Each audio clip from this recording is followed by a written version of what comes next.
अस्सलाम वालेकुम guys, welcome back to my YouTube channel. कैसे हैं? उम्मीद करता हूँ खैरियत से होंगे, फिट फाट होंगे। और हम बैठे हुए हैं आज मार्केट के बाहर क्योंकि लाइट गई हुई थी, तो हमने सोचा चलें आपसे थोड़ी गुफ्तगू कर लें।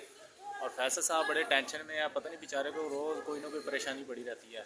जब से इसकी शादी कराई है टेंशन भी रहता है। लोग शादी करा के खुश होते हैं, ये आके पता नहीं शादी की परेशानी है या कोई वैसे परेशानी है, पता नहीं परेशान पड़ा रहता है।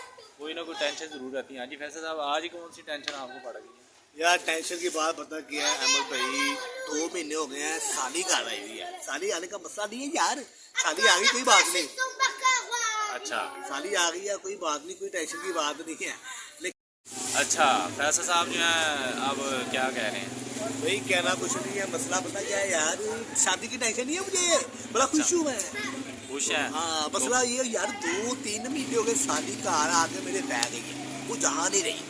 ਤੇ ਚਲੋ ਅੱਛੀ ਗੱਲ ਹੈ, ਤੁਹਾਡਾ ਰੌਣਕ ਦਿਲ ਲੱਗਿਆ है यार। मैं बहाने बहाने से कह रहे हैं कि यार आप कहीं और जाना है, इसके अलावा उन्होंने मैसेज दे रहे कि यार चलियो, कहते नहीं मैं नहीं कहीं नहीं जाना, मतलब कहीं सैर करने को दिल कर रहा होगा बंदे का, वो दिल कर ही साली यार क्या हो गया? मैं कह रहा हूँ आपका दिल लगा के रखेगी। बंदा मेहमान जो होता है वो वैसे ही हंसी मजाक, हम एज आमू पर तो बंदा वैसे ही बड़ा हंसी मजाक करता है। यार टेंशन की बात नहीं है, साली की टेंशन नहीं, किसी चीज़ की टेंशन नहीं है। अच्छा। वो अद्धी रात में 3 बजे कहती मुझे मेरे पापड़ खाने को दिल कर रहा है। अच्छा, वो ठंड से मैं कितों पापड़ लब्बा उनके वास्ते यार। ਤੇ ਪਾਪੜ ਤੁਸੀਂ ਪਹਿਲੇ ਲਿਆ ਕੇ ਘਰ ਰੱਖ ਲਓ। मैं कहती फ्रेश पापड़ चाहिए मुझे। फ्रेश पापड़? हाँ जी। फिर बना के दिंदे ताजे? हाँ जी, कद्दी रात को कहती मेरा कार्टून देने को दिल कर रहा है। ਤੇ ਤੂੰ ਬੈਲ ਦੇ ਦੇਣਾ ਸੀ ਆਪਣਾ ਕਾਰਟੂਨ ਦੇ। यार की हद होती यार बंदे की, अद्धी रात को कार्टून देखने को दिल करता है यार। कोई गल नहीं, ਹੁਣ ਮਹਿਮਾਨ ਦੀ ਤੇ ਉਹ दिली ख्वाहिश पूरी करनी चाहिए, ना कि गुस्सा करना चाहिए यार। वो जाएगी कराची तो याद रखेगी। मैंने किया कि यार जीजा जी के पास गई थी, उन्होंने मेरा बड़ा ख्याल रखा। मैंने किया कि यार तू मैंने वेला कि नहीं किसी कार्टून हो यार, वो नहीं मारे कहती मैं रियल में कार्टून देखना है। तू एक्टिंग करके थोड़ा दिखाया थी ना कि रियल में कार्टून और टीवी में देखने में देखा कितना मजा है। मैंने से क्या लेकिन वो कभी नहीं मारी, कहती नहीं मैंने मिकी बहुत देना। मैं क्या ये दे मिकी बहुत, कहती नहीं। थोड़ा मुंह उंज दा बना के दिखा देना सी मिकी माउस। नहीं वो दिखाया यार, टेंशन की बात नहीं है। फिर सुबह 6 बजे ने कहती हुन मैं सौन लगी हाँ, तो मैं साइन आ गई कितना, कहती कुछ नहीं।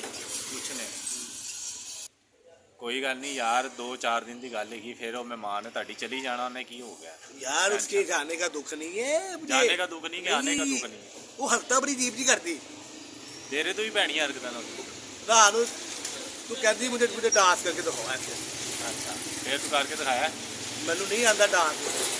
तू कोई गाना गुना ला देना। हाँ मैं पंजाबी गाना लाया। अच्छा। कहती नहीं कोई अच्छा सा गाना लाओ, सारी रात मैं अच्छे गाने लभदा रहा, कहती कोई अच्छा सा गाना लाओ। कहती तुहाडे मैं जो अच्छे गाने नहीं गए, वो कितों मैं गाने लियावा यार, मैं मरासी हाँ। नहीं यार, यह तो बुरी गल है।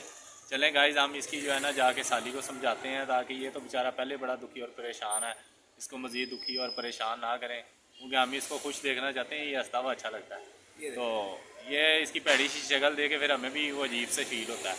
तो गाइज़ आपने बताना आपको वीडियो कैसी लगी। वीडियो अच्छी लगे तो लाइक करें, शेयर करें और चैनल को सब्सक्राइब ज़रूर कर दें, ताकि आपको लेटेस्ट और अच्छी वीडियो मिलती रहे। तो नेक्स्ट वीडियो में इजाज़त, अल्लाह हाफ़िज़।